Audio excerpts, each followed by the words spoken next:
friend. That's what we want. It is what we want. It's better. Cheers to you, sir. Hello. Hello. Dickhead. See, mine's, I don't know which is fancier, because I've got, this is my hard rock one, but you've got one with flamingos on it, so I think it's pretty close, you know? I think you win this, to be honest.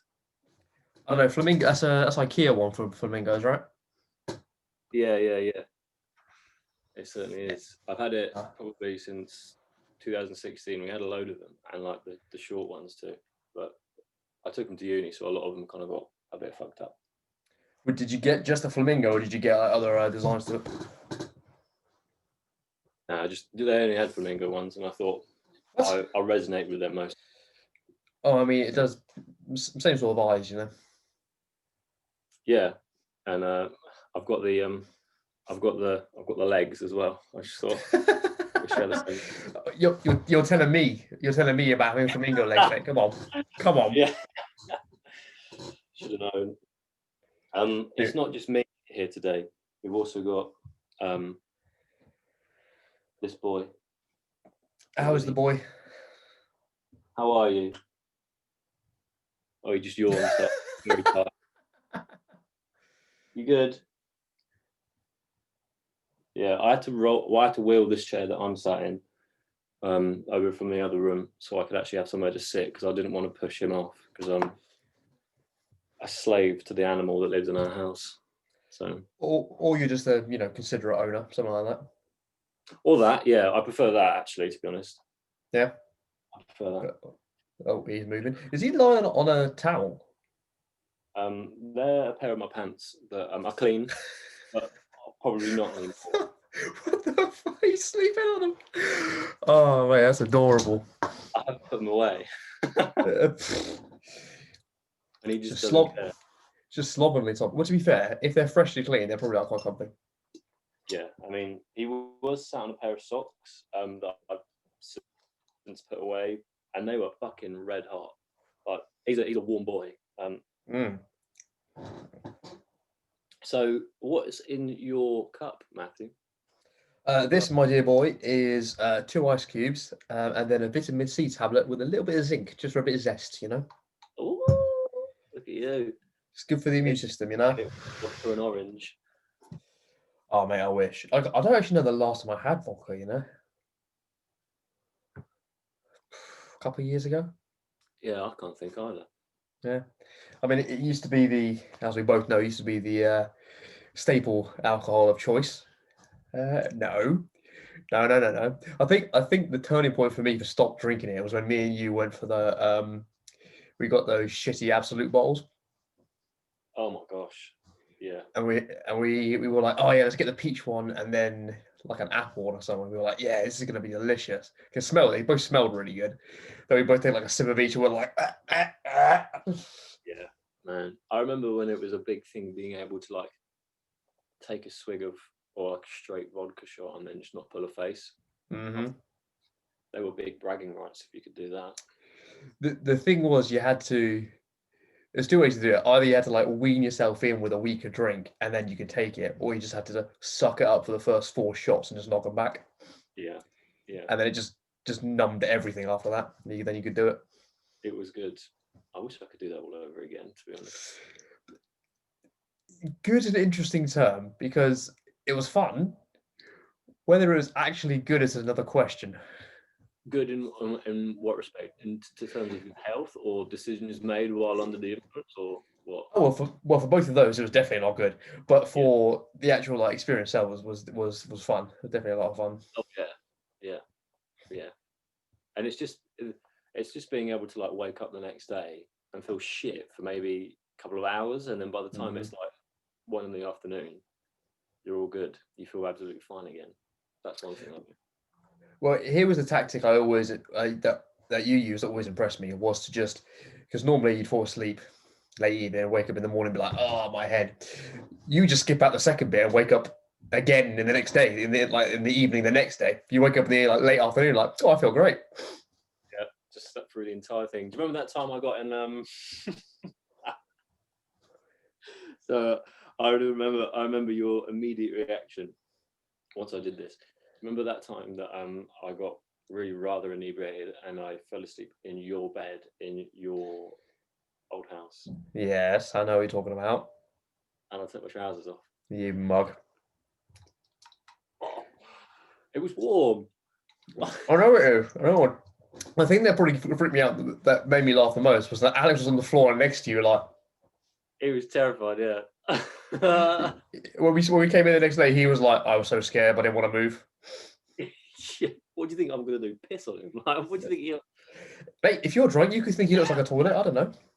That's true. That is true. Yeah, I mean, on this Friday, I got really pissed. Some of my uni friends on Zoom, and I had like 3 G&Ts and like 4 tinnies. Oh. Yeah, they were nice. Oh. That was good fun. And we played some, there's loads of games you can play now, like over your phone and stuff, isn't there? Mm-hmm. So we did a couple of them, and I woke up yesterday, and I actually felt all right, which was really weird considering I didn't have any water or anything like that. But I put it down to the fact that I had fish and chips beforehand. You lined him up. Yeah, that was a fuck ton of chips. Hmm. So I think they soaked up a lot of it, I think, to be honest. Yeah, I'm trying to. I can't actually think of the last time I was drunk a lot. Would it not keep you 6 now if you did? I mean, I'd be out for like 2 days. I'd be in such a bad way. If I had 3 gin and tonics and 4 tinnies that you had, I think I probably woken up today. Or I'd have been like just stuck on the toilet all of yesterday. I would have thought. Yeah. I don't know what it is, but it's something about either the mixing it or having beer just really fucks up my stomach. Maybe a bit of both, to be honest. Yeah, probably. Yeah. But I mean, I don't drink that much anymore. I mean, I don't have a reason to. Yeah. Yeah, I was speaking to someone about it the other day. I was like, there's not much. The novelty of drinking by yourself has kind of worn off. Yeah, and it also, I see it as, the novelty's gone. Yeah. It wasn't there for me much in the first place. I always thought it was a bit of a slippery slope, to be honest. Mm-hmm.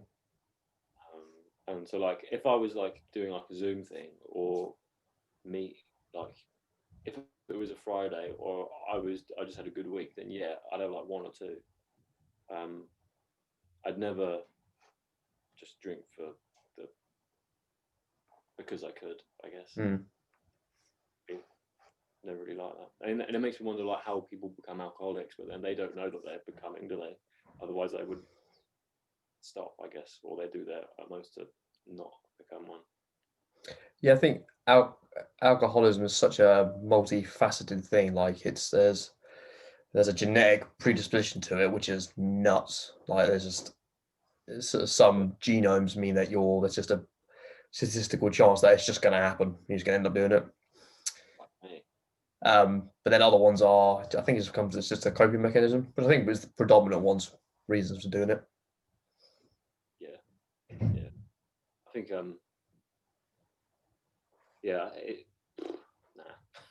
the hangovers are enough to put me off alcohol and drinking for long periods of time. I always found though that hangovers are easier when you're not the only one hanging. So like you can share the pain with somebody else.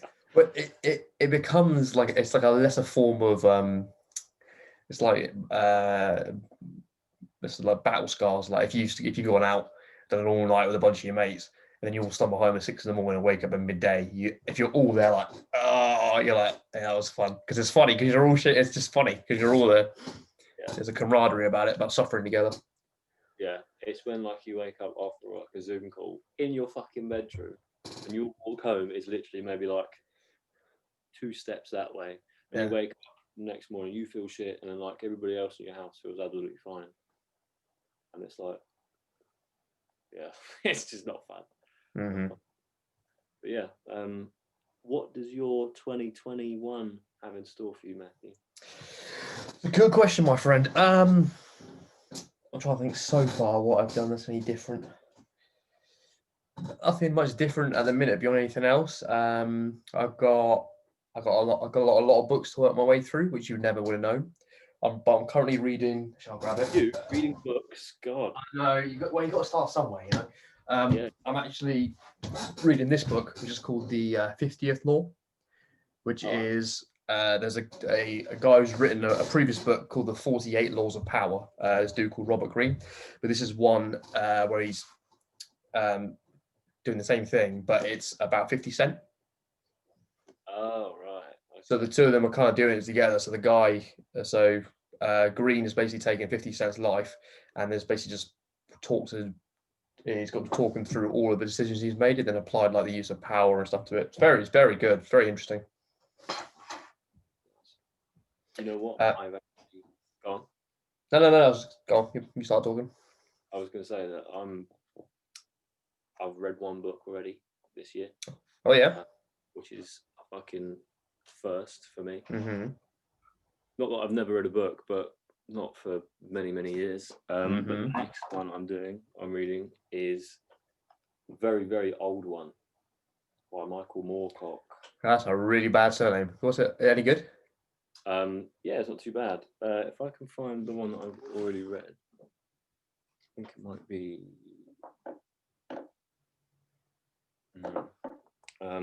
But this one, I'll read the back cover blurb. Go on.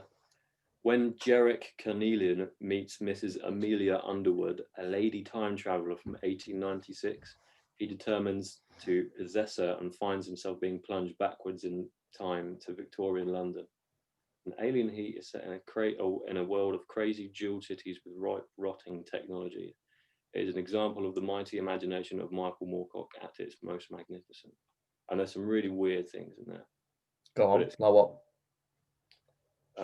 I haven't got too far through this, but there's one character called the Iron Orchid, which seems to be like a woman. As far as I can tell, somehow. Yeah. There's a bit somewhere. It talks about how like this Jarek Carnelian is the son of Iron Orchid, the Iron Orchid, and they seem to be some sort of like some form of human being or something humanoid from many years in the future. And where they live, they can kind of like create things, but I think it's so far in the future that like things that we have nowadays and in the 20th century are all just based on theory, that there's no like no living record of these things. So like they create things in what as far with the knowledge that they have. So like Jarek, he's recently created his house into like a ranch. And he has like cows and stuff, and like I think every cycle of the sun that he's kind of like that he's managed to make that goes off in the background, like these like cattle come out of like the ground, and then like some like cowboys come and like wrangle them up, and then they disappear again. But it's like it's really weird, and obviously they don't have, like I said, they kind of have all of this kind of these ideas of what they thought our time of humanity was, based on I'm not quite sure yet, I don't think it's got to that point, but this Amelia Underwood, this time traveller from 1896, he's like fascinated with information, like historical information, which is why he constantly changes all of his shit from like a fucking skyscraper to like a ranch with all these cattle and cowboys. But he can possess people as well. So he's trying to possess this Amelia Underwood to go back to 1896, and apparently, by the sounds of it, he manages it, but he gets completely overwhelmed and stuck there by the sound. Yeah, and then that's one of three. Okay. So there's two more after that, but it's good, and it came out in like I think that one was like either the 60s or the 70s. So it's that has some interesting ideas that kind of like reflect that time. Mm-hmm. So the first one that I read of his was called The Rituals of Infinity, and the idea of free love is very big in that book. Mm-hmm. There's Mm-hmm. just and admittedly, it's all about this guy called Dr. Falstaff, who it's a cool name to be fair, and the idea is really neat. It's Mm-hmm. basically he's discovered, or his father discovered, that there's the universe, or the not the universe, the solar system that we have, and then there's what they like to call subspace, where there are multiple different versions of Earth, and Mm-hmm. he discovered 24. But by the time he managed to get into contact with all 24, they'd been destroyed by an unknown force down to 16. And at that point, he managed to kind of set up this organization to stop these attacks from people that he coined D-squadders. And these D-squadders were the people that were destroying these Earths. Mm-hmm. And each Earth is a little bit different. So one of them was like completely iced over. One of them was just like massive, gigantic crystals. One of them was just a dense jungle. Another one was just like gas. Still have people living on it in various ways. But he used these things called invokers, which was like a handheld version of like the bigger thing they had, which was called an alternator. Where they would these D-squadders would attack, say like E15, which was like the Earth 15, Mm-hmm. and they would make this UMS, which is like a I can't remember what that stood for, but this alternator would basically cancel out the attack that the D-squadders kind of did, but he was too late on E16 and he ended up dying along the planet. So Dr. Falstaff is like his child and he's carrying it on. And he's like some physically, emotionally, and just kind of like in every other way, just like fucking massive. And like a larger than life character who is in love with the idea of life. So he's trying to save it. And he doesn't, there is, even at his point where he's like the same age as his father when he discovered it, there's no explanation behind who these squatters are, why they're doing it, and why these Earths exist. But it starts off with him driving down some road in America, and he picks up this girl called Nancy, and he's apparently, according to the book, he's just like some sort of womanizer anyway. And the idea of this kind of like free love thing just starts there. They're just like, I have to admit, a lot of the female characters are just kind of like there for like appearance wise. There's nothing else really. Like Nancy ends up being like his arm candy, and she's like half his age. It's a bit weird. And then those two kind of like become a thing. But further down the line, they meet this other person called Maggie White, who is not a human being, but she's like some sort of humanoid thing. She's like a more advanced version of these D-squadders, which aren't human. They thought they were. Once they actually managed to kill some, and then like took them back and realized that they're based off human beings, but they're not. Yeah. So one thing leads to another, and basically they find out that the people that are making all of these things are like really big, giant human beings from like eons in the future, and they're trying to replicate. They explained that that they outgrew the original Earth, and they kind of like they ventured outwards and kind of forgot about where they came from, and then they eventually, after many eons, they ended up coming back to Earth and finding that it's just not how they left it. So these different versions of Earth in what Dr. Falstaff calls subspace is their attempt in trying to recreate the Earth, our Earth, the one that know. And as far as Dr. Falstaff knew, there were only 24, but there had been thousands. He ends up getting into like a room with these people, these huge, apparently also hairless, like completely hairless. They're just like very, very skinny and like they're completely hairless, and they're on a big chair. And then when they want to go and like discuss something, they all get up and just go into a room and close the door. It's a bit weird. Interesting. Okay. Yeah, yeah. And yeah, so they do that, and then they go into this big room to discuss things. But their idea or their reasoning behind it is they're trying to get it as real as it possibly could be.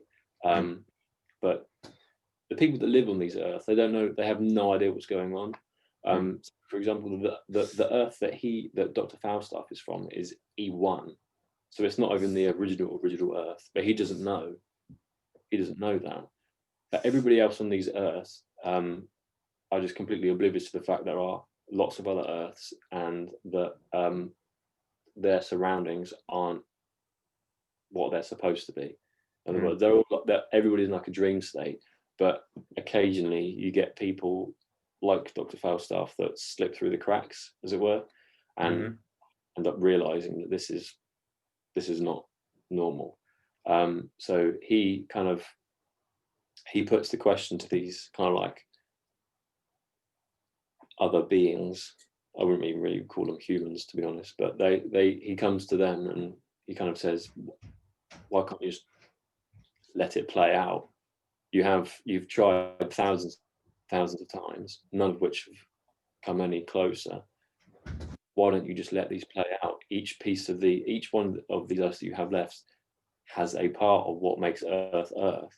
And they were like, yeah, all right, yeah, cool. So they just made like these big, massive, fucking fiery bridges from one to the other. Apart from E3, which ended up the human race on that planet just kind of put themselves into a nuclear war. But all the other ones, bar E3, you can see like at the end of the book, he describes like these massive kind of like flame bridges that are like coming out everywhere.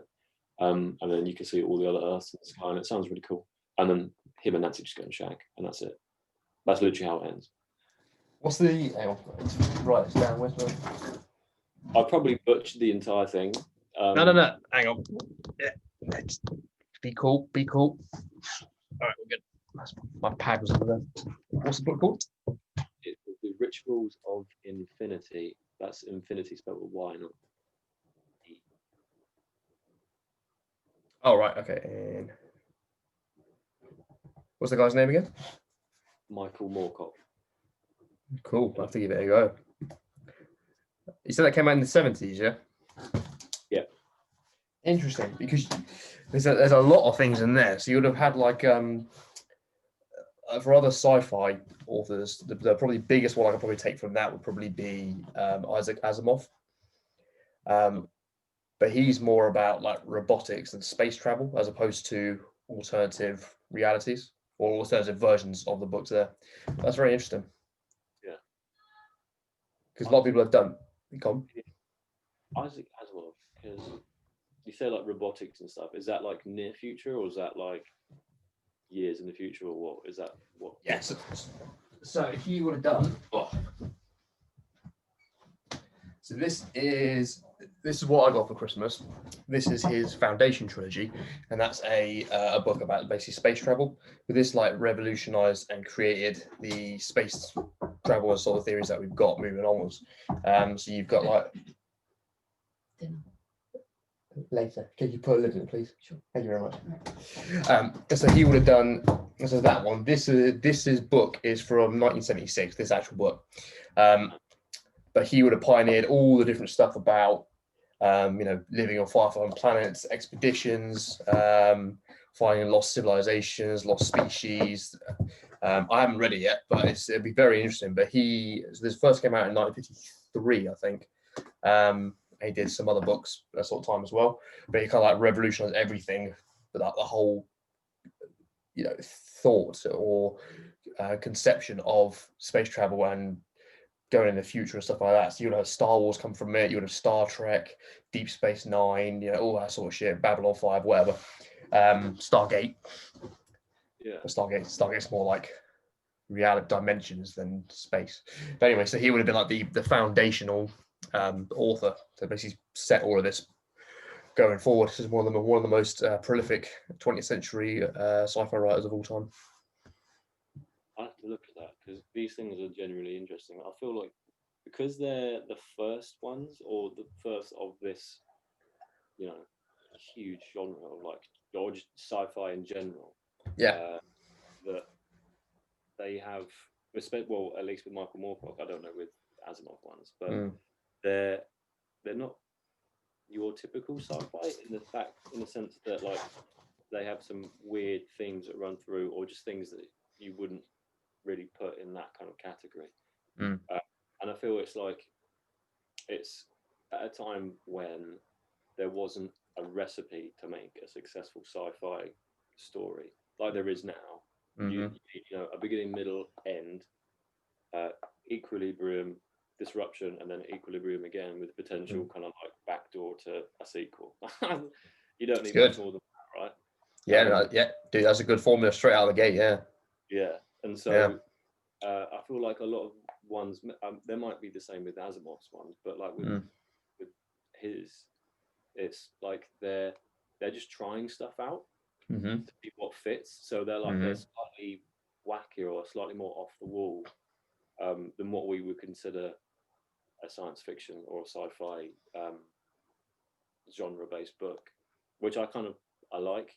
So it's not like if you were to get one that was published maybe like in the last 10 years or so, there would definitely be something that you've heard or seen or that you can relate to from something else that you've read, watched, or digested somehow. Whereas these ones are, because they're at the beginning, they're at like the early dawn of this kind of idea, this genre, that it's new and it's kind of weird. Yeah. They're still setting out the rules and the kind of, the placeholders for which, or what goes into this particular style of book, which I like. It's an original thought, I guess, rather than like Ad Astra, that fucking film. And so much shit is the same. I know. Yeah. Well, that's like fucking Apollo 13 mixed with Interstellar. Like, I mean, come on, dude.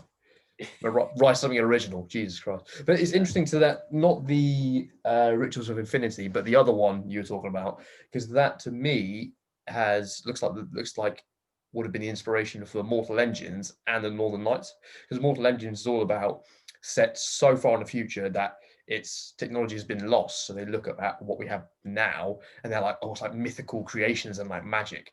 And then you've got the Northern Lights kind of side of it, where it's all the multiple realities and the layers and getting from one to the other, and why this one's different to that one, and what happens here and what doesn't happen there, different facets of humanity. And it's Northern Lights a little bit different because they delve into like religion and how religion's oppressive, but I don't know if that's the case for the other one, the thing that you're reading.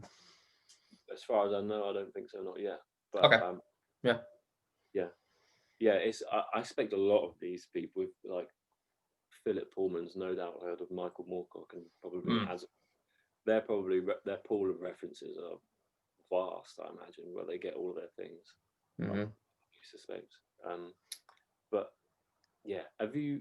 Because I think the only reason I got into these kind of books was I bought the game. Unfortunately, I bought the game Cyberpunk 2077. I'm sure you did. Yeah. Yes.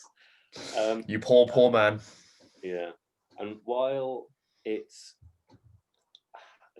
I really want to like it, and I do like it, on a base Xbox One that is 7 years old, it's fucking trash, right? Oh, dude, that's rough. That's real rough. And I don't quite want to get into the refund process yet because I want it to work, and I want them to put the time and effort into make it what it was marketed as. But when I bought it, and just like there's certain things about it that are great. The appearance is great. The story is really, really good. The acting, fucking mad. got Keanu Reeves in it. I mean, it's amazing. Yeah, that's awesome. Yeah.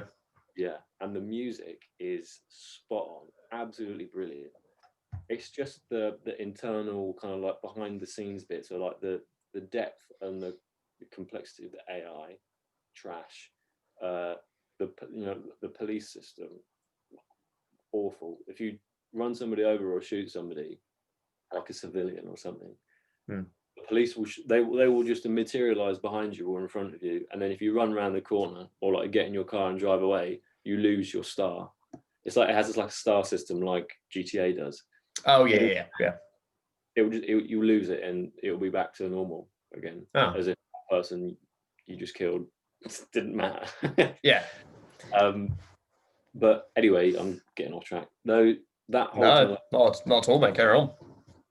That whole genre, I really like the cyberpunk, like the near future dystopian thing where like corporations are more in control of your life than politics, or and it is actually a weird parallel to what I'm doing at work at the moment for an investment company called Ruffer. Cool. They're really cool, and I might be able to. I'll send you a link to something that they've done that is very interesting. It talks about how like companies are now beginning to suspect. Some companies are beginning to suspect that politics over profit is more important. Politics in the sense that they get their handle on politics, so they can wean things from politicians and make laws that benefit them rather than having greater freedom or cash. But anyway, that whole kind of like corporate espionage and near future dystopian shite is interesting. A little bit like Ghost in the Shell, I guess, not the film, the actual like original part of it is cool. But I wanted to find some like cyberpunk books. And that Asimov guy, the name rings a bell, and I'm not sure how or why. So Asimov wrote I, Robot.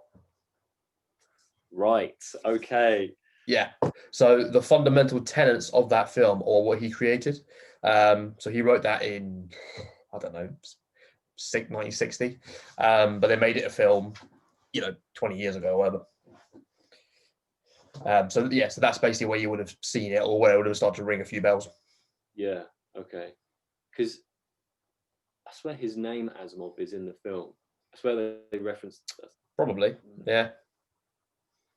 But that stuff is cool. So I guess like the laws of robotics, like the 3 laws. Yep. That's all him. Yep. That's it. I know where the name rings a bell. There is actually a robot called Asimov, isn't there? I don't know if it's in that film because you've got. No, I mean like an actual robot in real life. Oh, probably. Yeah. It sounds like a Boston Dynamics kind of thing. Yeah. Dude, have you seen their most recent shit the Boston Dynamics bring out? The dance thing. Yes. Oh my god. It is freaky, mate. Or it's the one that's doing like parkour. You're like, this is upsetting. Yeah. It's absolutely insane. And the fact that like they get them to like jump around 360 and land back on their feet, and they're like balancing on like 1 foot. Yeah. It's insane. Some crazy stuff right there. I'm thinking of Asimo. It's a Honda robot. So I was close. Not quite, but I mean, they're probably because all you got to do is take the V off, and you're like, woohoo, new name, well done. Yeah, but you would have done. I mean, you get it from everything. You get referencing from other stuff, but I mean, like the Asimov's influence is so big that basically these entire 2 bookshelves are a confluence of series that are based on his stuff. So he paved the way for this entire universe here to exist, just because some people were like, wow, look at what this guy's doing about space exploration and technology and humanity and meeting other species, and went, look, we can do our own version of it. We'll create this universe, and we've got all of these books about it. Yeah, and it's like I feel that what's that other what's that Kubrick film? 2001. I'm still fucking bonkered that came out so many decades ago. You watch, oh damn. It doesn't make any sense. It's a really fucking weird film. Or maybe I didn't I, watch it. I haven't seen it, but I know what you're talking about. Yeah. Have you not seen it? No. It's one of those things. Yeah, it's on my list. Got a long list. Film watcher like you, Matthew, and you haven't watched it. That surprises me, actually. I'm trying to think. Yeah, I don't. I haven't. I have to say, I haven't really seen that many. I don't know how you would class it. 'Cause it's not a cult film, but it's more like something that paved the way for other things to come. Yeah, definitely. Yeah. Yeah. But it's a good Yeah. watch. Yeah. Well, yeah, I haven't seen many films like that are kind of like trailblazers. Mm. Mm. But it's there are certain, like, when I was looking for cyberpunk books, like, let me just, there's certain ones come up again and again and again, like Snow Crash. That sounds really good, but a lot of them they don't seem to be written this century. They're all like in the 90s, which is interesting. The cyberpunk game, which I have the cardboard thing for here, it's based on a book that was written by some guy in the 80s. So it's like, even the premise for this isn't new either. But like the game itself, the lore is mad. So this is a nice little compendium that they give to you. That's cool. Yeah, they've got this. They give you a map, which is nice. They give you fucking postcards and shit. Restart, reheart, repeat. Very good. Yeah. That's cool. Yeah. The visuals are incredible. But I will read you the past. So this game is set in Night City. And I only read this yesterday even, and it's quite interesting. The birth of Night City. It all began with one man's vision. Richard Knight dreamed of a city free from poverty, crime, and stifling regulations imposed by centralized governments. In addition, its city council would boast members of the largest corporations. Why? Well, if they could run companies generating billions of euro dollars, surely a city would be a no-brainer. Between 1990 and 2020, 2020, the USA and the rest of the world are ravaged by two Central American wars, 3 corporate wars, and yes, an orbital war. No corner of the earth is left untouched. With each conflict more violent than the last, the demand for cyberware skyrockets. If that wasn't enough, Mother Nature wages its own war. Humanity's brazen exploitation of the planet's resources leads to irreversible climate disasters. In return, it gets acid rain, sandstorms, desertification, and a plethora of drug-resistant pathogens. Oh, God. Some of this is sounding far too realistic already for my liking. Yep. Some natural, some bioengineered in corporate labs. The America we know ceases to exist. Democracy crumbles one after another. America states secede and declare themselves free nations. Yep. An unprecedented financial crisis cripples the global financial markets. Thermonuclear war in the Middle East sends radioactive ash into the atmosphere, blanketing the entire globe in a toxic cloud of dust. And we're just getting warmed up. The fourth corporate war on August 20th. What a lovely day. Holy shit. I'm not even joking. What a Fuck off. day. They say that. August 20th. Son of a bitch. Right here, look. Holy shit. 2023. Oh, mate. We've only got 2 years left, man. That is mental, that is. Jesus. Yeah, August 20th, 2023. A date drilled into the skull of every school kid. Well, it's me now as well. That's Donna Harp's birthday. Whee! Actually, it's Fred Durst's birthday, but you know. I think yours is more important, to be honest. But Oh, stop it. Oh, you. A nuclear device explodes in the heart of Night City, obliterating the Arasaka Towers. The Arasaka North American HQ. It's the final straw in the fourth corporate war between Arasaka and Militech. Thousands caught in the blast radius died innocently, tens of thousands more in the days following. The official death toll from radiation exposure is unknown. Around the same time, the legendary net runner, Rachel Bartmoss, is killed, leaving a nasty surprise as her last will and testament. Her death triggers the release of thousands of viruses and malware into cyberspace. Netwatch, the net security agency, is unable to contain the damage. The global stock exchange plummets, international trade grinds to a halt, and the World Wide Web becomes a treacherous no man's land. Yeah. And all because of my birthday. God, sorry, man. Yeah. The aftermath. So this is 2024 to 2035. Also, I just want to put out there 2021. I don't like saying that. It doesn't roll off the tongue quite as easily as 2020 or 20. Yeah. 2019, 2019, 2020. What? It's because an extra syllable was 5 syllables. Yeah. Like 2017. 2017 we had, but 20, that's 5 as well. But the rest were all 4. 2019, 2018. Yeah, I think 2017, it's all right, even though it's got an extra syllable. It's just Yeah. 2021. It has the repetition of 20 in it, and it just 2021. Yeah, it's not good. it's a bit jarring. Yeah. Yes, the aftermath. The world pulls itself up by the bootstraps. Elizabeth Kress, President of the USA, declares nationwide martial law and nationalizes Militech, allowing her to maintain some semblance of order.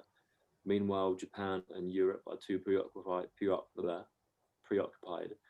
with their own problems to pay any attention to what's happening in the land of the free. Netwatch constructs the black wall, a firewall separating the open net from the rogue AIs that have proliferated through cyberspace in the wake of Bartmoss's attacks. In exchange for security, the public abandons vast swathes of knowledge and information to the anarchy of code beyond the wall.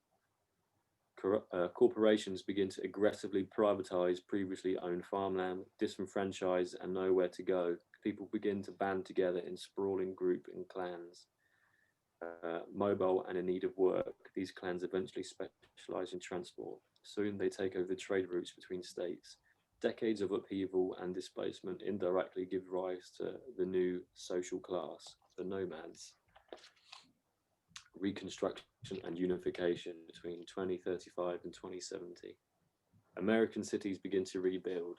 Night Corp offers free, full-body cyberware conversions to people willing to work in the radioactive zones.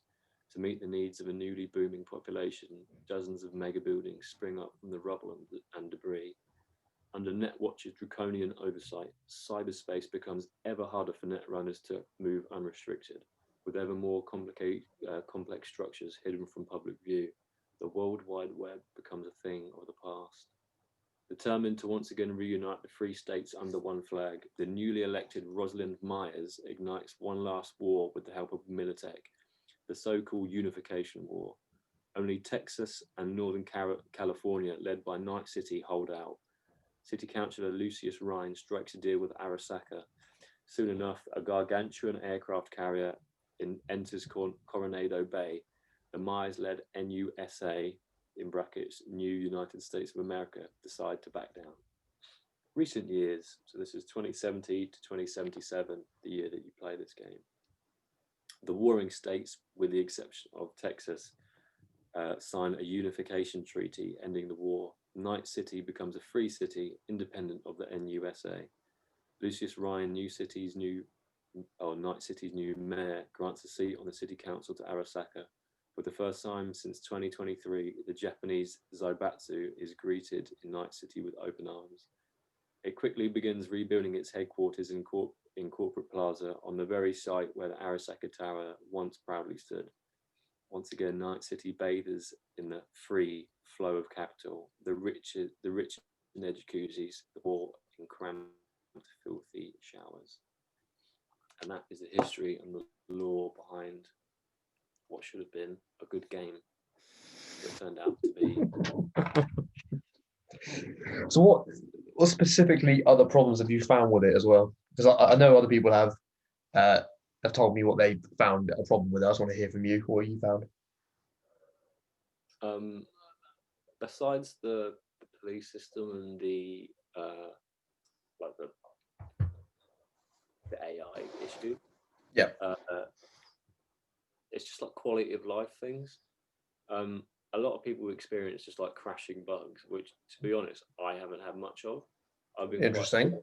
yeah, it's happened to me like twice, but not a lot.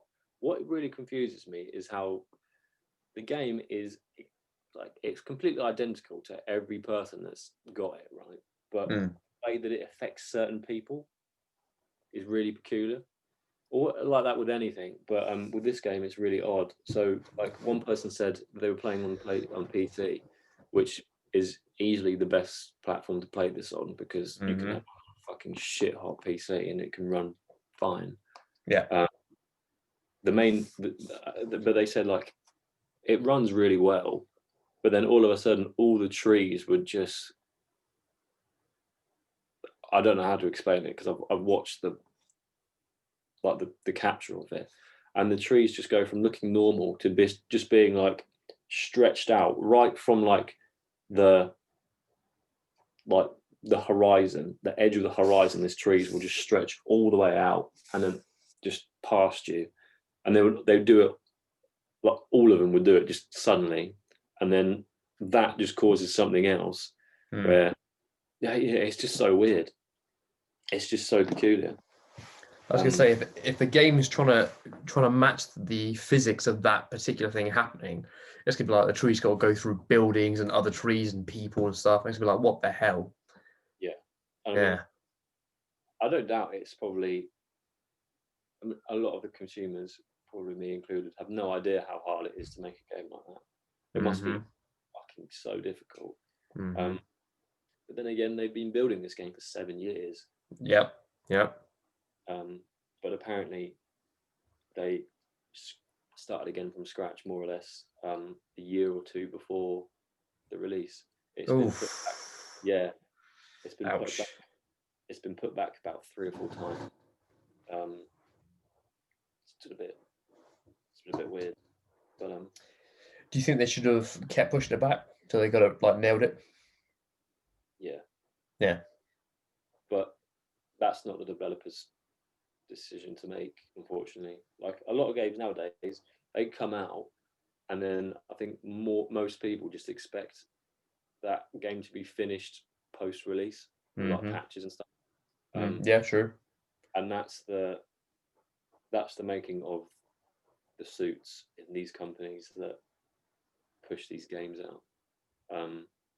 The developers are obviously there because they enjoy making games. They're not going to put anything out that's broken. They've worked on it. It's their brainchild, for want of a better word. It's what they've made. They wouldn't want to put anything out that's in any way, shape, or form broken.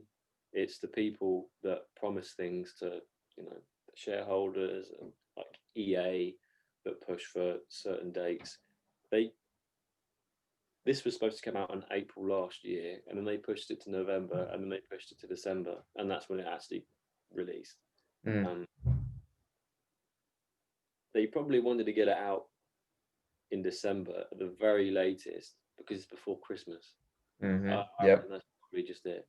And it's still, despite all the problems and the amount of media and like the coverage it's got, it's still a bestseller. It's still selling like fucking hotcakes, which is not a bad thing, but I just don't understand it. Why? Because I'd heard they had they'd suspended it from the app from being able to download it. I'd heard. Yeah, but I mean, you can still buy physical copies of it. You can, true. Yeah. Take the digital version away, but yeah, they'd still you can still buy physical ones of it. But I don't know. It's a weird one. It's like the same thing happened with Battlefield 5 when that came out in 2 years ago or whatever. That was a shit show, and it was for its entire life because it was just pushed too much. And they learned their lesson though, but because they like to bring games out every 2 years, I think. But for this one, in theory, going on their their pattern of releases. There should have been another one in 2020, but they're giving themselves an extra year and they're releasing one this year. So hopefully, and with the and with the launch of these new games consoles, they're they're almost like a mid-end PC now. So I could have that wrong, but no, I think you're right. Yeah, the processing power, absolutely. Yeah, I think the gap between PCs and like most or like the new ones or the new consoles have got, it's got smaller. Not like it was the Xbox One and PlayStation 4 came out. Yeah, but definitely. Now with the new capabilities of that, apparently it can make really, really cool stuff. I just hope they don't fuck this one up like they did the last one. But yeah, because well, we'll see. It was an interesting point you raised because it's like you've got those games that have come out and then you have all of these glitches to it, but you're like, oh, don't worry about it. We'll retrospectively fix that. But it's more important to the suits, as you were saying, to get them out, to get the sales, and then you can fix it. Whereas if you look at games like, you know, this year, Tom, is the 10th year anniversary for Skyrim. And then you've got 10, 11 versions, right? Something like that. I don't even know, mate. But that came out 11/11/11. That came out. So end of this year will be the 10-year anniversary, and that is, I was speaking to like my cousin about it the other day, and he was like, "That's still it's 10 years old, but it's still one of the greatest games ever made." And we're supposed to be having, even with the 3 DLCs added to it as well. But I mean, you get the occasional glitch, but that's just a standard glitch because you've done something silly or the game's overheated or it's an old disc or whatever. But like you had that, you had like Fallout 3, Fallout 4, they all came out. Nothing, not a problem at all, absolutely fine. But then that's Bethesda for you, because Bethesda, Ubisoft. No, I'll take back Ubisoft because they did Assassin's Creed 3 and that was appalling when that came out. Assassin's Creed Unity, that fucked it up. Which one was that? Is that the France? Oh, fuck. That does not narrow it down, to be honest. There are so it's the 5th one they released. Yeah, Assassin's Creed 2, Brotherhood, Revelations 3, 6. Sorry. Okay. I mean, they're on like 12 now. They're on like 12 now. So the last one was the Viking one. Is that out? Because I thought that was pre-order for Viking. I could be wrong. I don't know. One of the YouTubers I watch has played it, but he might have got a free copy or like a Yeah, Viking's definitely the most recent. Whether it's out or not, I don't know, because the one before that was Greece, which actually looked pretty good. Oh, that might be quite a good one, to be fair. But yeah, like all these things that come out and people are like nowadays, like even with this one and like Call of Duty, GTA 5, that came out 8 years ago. Yeah. And these games are now more a service rather than anything else. Yeah. And then people expect it to be like fed new stuff. Like yes. Like years. It makes sense though for like GTA, for Oblivion, for Fallout. If you've got something like those games where the premise is flawless, the premise is excellent, and you've got all the gravity, you've got all the graphics, and you've got the physics worked out, you want to have DLCs to them because like these are brilliant. Everything works so well. Let's just add more. You want to add more adventure to it. Like I finished Just Cause 3 the other day. The gameplay is amazing. You get a wingsuit and you can different ways to play around with a grapple, and then you've got like 7 different versions of a rocket launcher. It's so good. But the game, the storyline is terrible. Like it's so short and it ends so quick, and you're like, this is pants. But the actual gameplay is fantastic. It's so good. It's so good. I got the something like that one. That was my case in point. That one they basically got 2, made it better, bigger island, bigger shit, and there's 3 expansion packs you can get, which are like there's like a floating sky fortress and there's like an ocean fortress or whatever. So, but you could just, they're like £5 each, and you can add them on, and they just plonk straight into it and work perfectly with the physics. Yeah. So something like that works. Yeah, I mean, I suppose from a company's point of view, it's probably a lot less expensive if you've got a really good game that's popular. to just make small bits to supplement that, rather than just pulling a load of people and risk making another game that isn't as good. And it will draw, if that game isn't as good, it will draw people away from the very good game that you've got out already, I suppose. Exactly, because people will be that's the most recent one. It's a bit pants. Maybe we shouldn't mess around with this engine. Yeah. Because who was talking to about? I was talking because an acquaintance of ours, a certain ginger one, he was asking because he isn't bothered about getting a newer console, so he's got like a PS3, and he was asking which Skyrim DLC to get.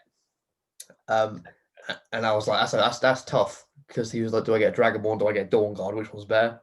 And so it was just, it was interesting talking to him, because he loved the game so much. He was like, I really want to expand it. I want to expand the physical space I can occupy and just the universe itself, which speaks to the point. He's like, the basic thing's brilliant. I could be a giant cat person running around. I just want some new armor. Yeah. It makes sense. It's like, it can go well, like those ones, or it can go like, for example, Star Wars Battlefront 2. Oh, mate. Gameplay amazing, graphics amazing, versatility nothing. There's bugger all you can do on both those games. Like that, this is a travesty. It was such a waste of time. I know, it's very much the same over and over and over and over again. But what was interesting was they actually managed to turn that game around. From when it first came out, they had microtransactions in there that basically, if you wanted to pay to get better stuff, to be better at the game, you could. So it automatically puts some people at a disadvantage already, because some people can't buy shit on the game to make them better. And I remember because I bought it when it first came out, and I remember there was such an outcry because of that they actually just took the game and like they just redid it. They remodeled that entire bit, so there aren't any. There are microtransactions, but they're all purely cosmetic. So they're you can buy to look really. You can buy something to look cool, rather than being able to kill people quicker, or whatever. And now people are like, they're petitioning to get EA to start work on it again, because I think at the end of last year, like they did with Battlefield 5, they said, right, we're going to stop making content for this one now. We're going to move on to the next thing. That's nuts. Yeah, but people, since like the Mandalorian's come out, people are saying, no, get back on Battlefield 2. Battlefield 2. We just want that game, but we just want some new stuff. We don't want an entirely new Battlefront 3. Yeah. Just keep what you have, which I think is interesting. But and it's like again, they've really screwed themselves with the naming of these bloody games, because the original Battlefront 2 was a masterpiece. And if you have that same thing with the updated graphics and updated gameplay, holy shit, it would be incredible. But they just went, we're going to do all the aesthetics, and that's about it. And you're like, okay, so you made it pretty and nothing else. It was so hollow, I remember. I thought they would have learned a lesson from the first one, because the first one was like... Yeah, I know. I think that was even more sparse than the second one, to be honest. But it was just like the original 2 that came out. Was it Galactic Conquest, where you go around and you can buy like certain like extra 200 troops when you're invading somebody's planet? Yeah. So you'd have a choice of I'm trying to think what the word is. You'd have a choice of add-ons, I suppose. Yeah. Or what your handicap would be. I don't know. You could have like these special things. You could either have higher powered weapons, better health, more troops, Jedi, whatever. Yeah, that was so much fun, and that could last forever. Yep. Because you could do player versus player, right? As long as it was. Like... That was sick. Galactic Conquest versus each other was awesome. That was fucking mad. That's so much fun. part of me's debating getting a 360 or again just so I can do that with someone because that was so much fun.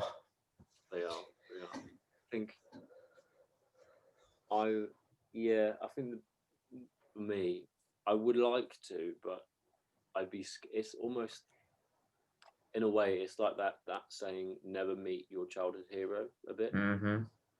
I have fond memories of it, Mm-hmm. and I remember it looking good for when I played it. But I Mm-hmm. imagine go back now, I think this is arse, like in terms of like visuals.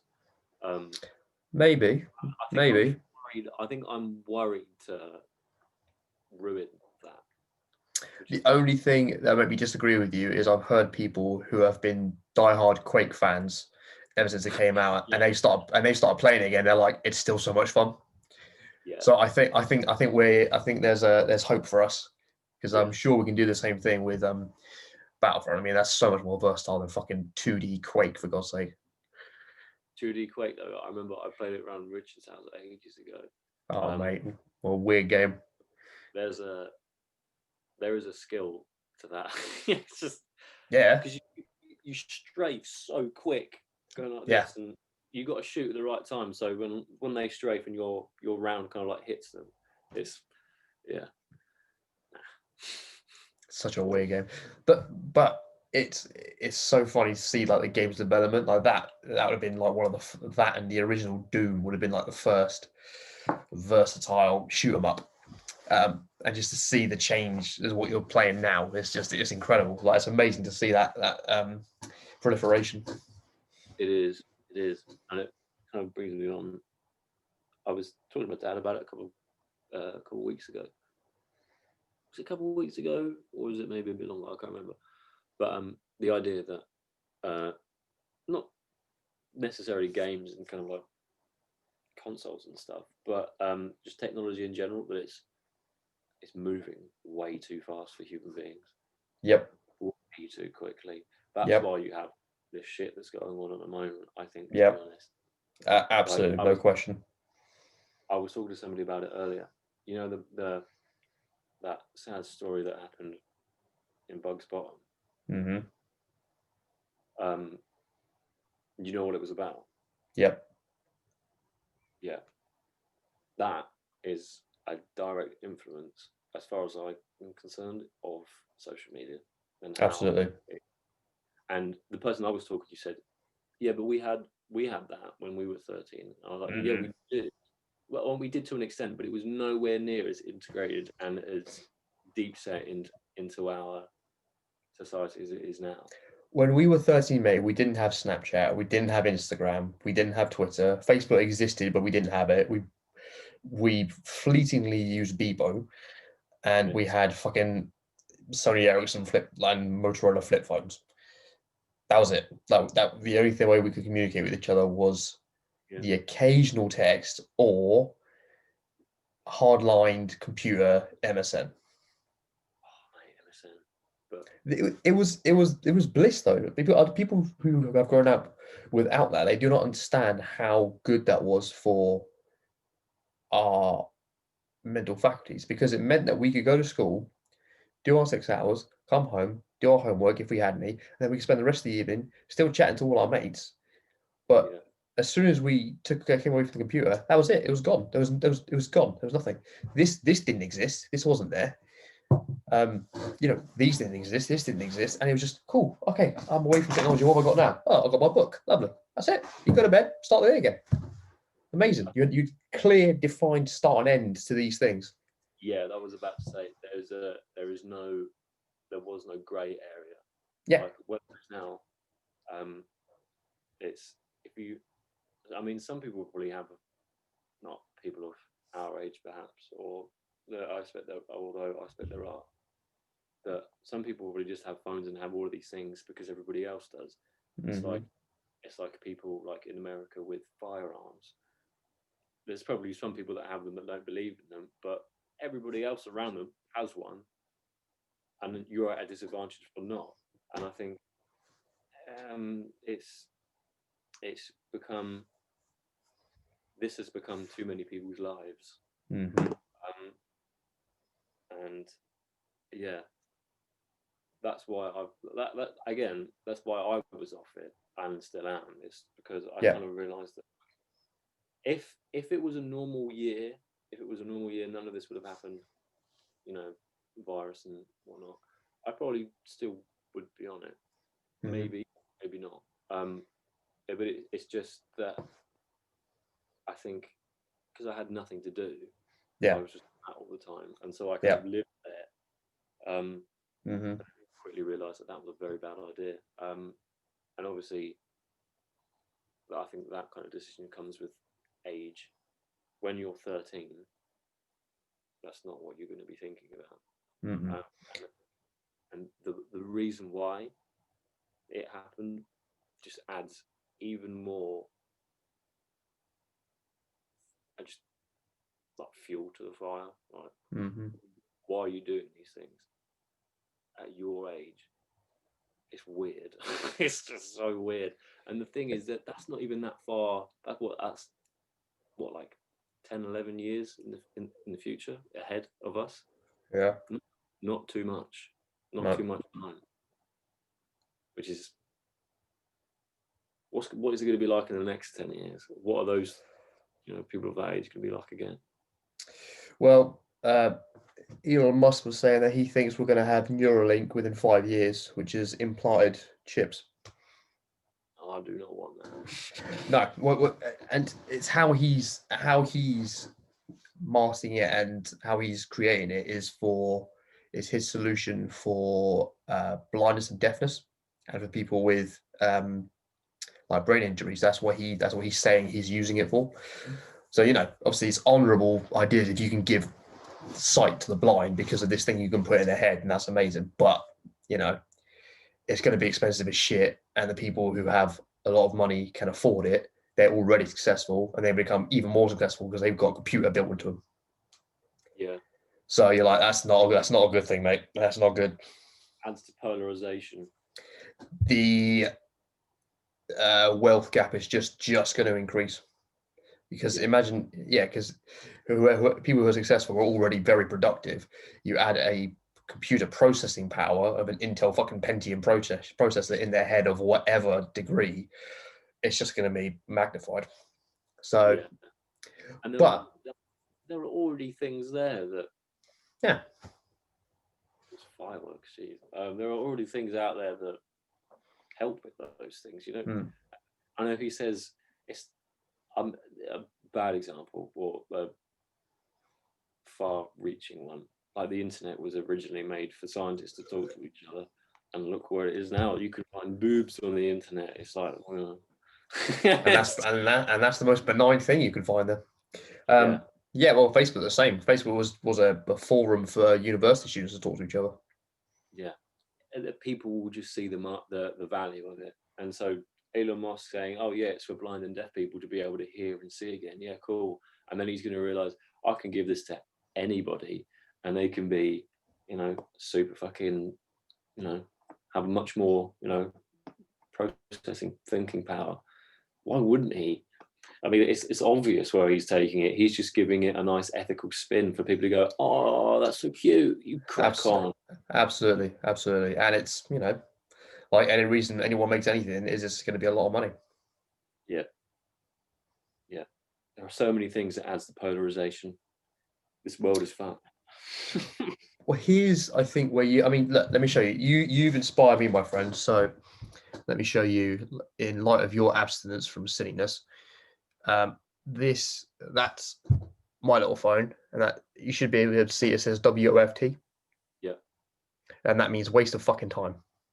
That's what that means. So that's that little folder I got up there. But Twitter, unfortunately, I've never had. Facebook, I deleted that, get rid of that shit. LinkedIn, get rid of that as well. Whatever.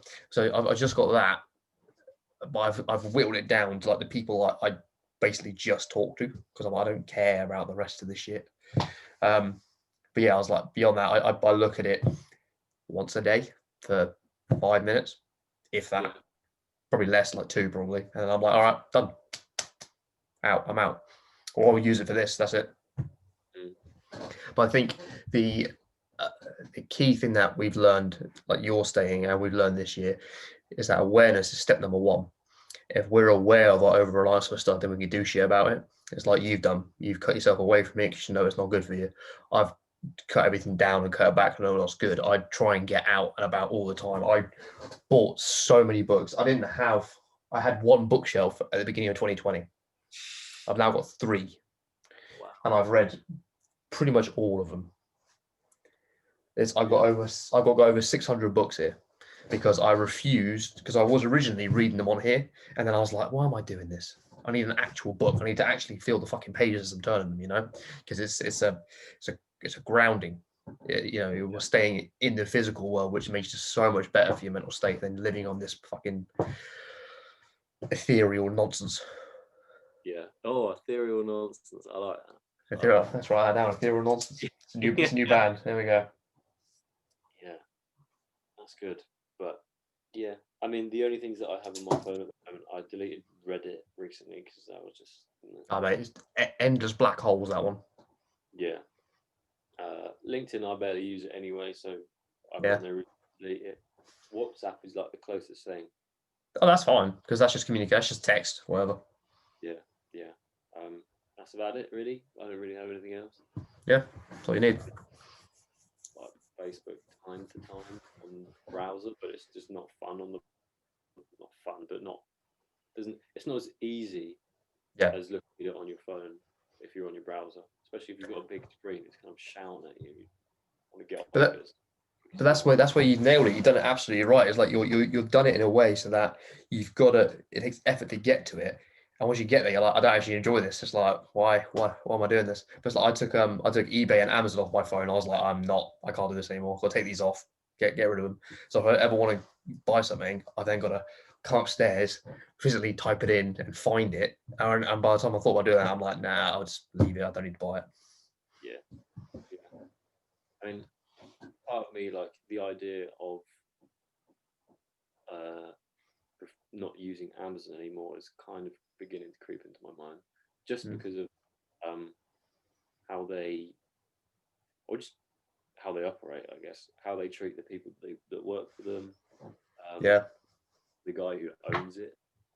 But I guess the thing that puts me off that is that I'm just one person. They're not going to miss my £8 a month. Like, that's not gonna do much. All you can do, Tom, is you can make the best decisions for yourself. Don't worry about people outside your house or things outside your house. You can only control what you can control. Don't worry about anything else, because otherwise you'll have a mental breakdown, because you'll try and take on the elements of the entire planet, and no single person can do that. Yeah, that's like somebody else we know, a certain ginger male, shall we say? He's been saying that for ages. Just like, if you can't control it, just don't fucking worry about it. He's dead right. If there's an issue with something and there's something you can do about it, again, nothing to worry about, because you just go do the thing you can do about it. Whereas can't do anything about certain stuff, just leave it. So maybe you can't do things about it. So there are certain things that, big and small, that you can't do things about. So like, if you have a small problem that you can't do anything about, you leave it. But where do you stand on influencing the decision or the outcome of any problem or situation? If you can't control it, do you feel that you should try and influence the output anyway, or does that come under trying to control? It depends. I think because it's not like trying to take control. It's not like trying to be in the driver's seat, but just influencing the decision rather than controlling what comes out. I think they're two different things. I think influencing, absolutely, you can do something about it, because, I mean, the fact that we have this conversation, we have this, we have this dialogue between the two of us. We're both influencing each other, and I hope that you're influencing me, that I really want to read this book now because it sounds really interesting. And you have influenced me with, as I've just shown, with the my dial back on social media. That's because of you. So absolutely influence, definitely. But like for example, I can't delete Instagram for everyone. Well, that's just ridiculous. I can't do that. But I can keep myself off it, and I can talk to other people about, oh, I'm off it for these reasons. And if they want to say it, and then they'll go, oh, okay. Or they'll be like, nah, I like it too much. So Yeah. that you can do for sure. Yeah. I suppose influencing without the idea of trying to get the change you want. So influencing for no particular, or influencing without any ulterior motive, I guess. Mm. But if we're trying to like influence something or someone with, a specific, if you can't control, try and influence, I guess, but not in a bad way, or not in a way that you get the answer. I guess it depends what you're trying to do. I mean, if you give me an example. Fucking hell. Not off the top of my head. Yeah, it depends what you're trying to do entirely. Like if I'm trying to influence you to read more, then I'll do what you've done with me today. That I've read this book, is really interesting, about it's all about this and that and this. It poses some interesting questions about human interaction and the human condition, and then I'd make it be really interesting, because then the person would be like, oh yeah, maybe I should start reading again. I don't know. Yeah. Depends what it is. But I mean, I suppose in one way you have, because those Asimov books sound really fucking cool. Well, I haven't touched them yet, but if I read, because I've got this series here, I've got another copy somewhere else. So if they're really good, I'll give you that one. Oh, thank you, man. Yeah, I mean that's if I've finished the ones that I have. I've got about 4 on my list. Yeah. But yeah, let me know what they're like. What they are like, because I've given myself the challenge just to read 10 this year, but for me that's a lot. Okay, cool. Yeah, 9 down, or 1. Damn it! Tried to kill a fly, but missed. Yeah, 1 down, 9 to go. But well, mate, considering we're 10 days into the year, I think you can easily do 10. Yeah, definitely. It was 12, and I thought, that's 1 a month, but I can always do more. 10 is good if I want to do 12. Cool. Well, here's the thing. How many books did you read last year? That's 1. Right. 0. There you go then, mate. It doesn't matter. Whatever you do from that, you've already done better than you did. You've already done better than yourself, so it doesn't matter. Yeah, that's a good way of putting it. Nice. I think my tea is going to be ready. I think mine will be very similar as well. Yeah. Awesome. Well, my friend, this has been a true pleasure and an honor. Thank you very much for joining me today. No problem, man. I really, really enjoyed it. It's been nice to see you again and speak about all these things. Indeed. It's nice just to be able to have a refreshing conversation that's not like many others. So yeah. Indeed. We will. We will reconvene for another time. Absolutely. Until then, enchanté. See you soon, Matt. See you later, mate. See you soon.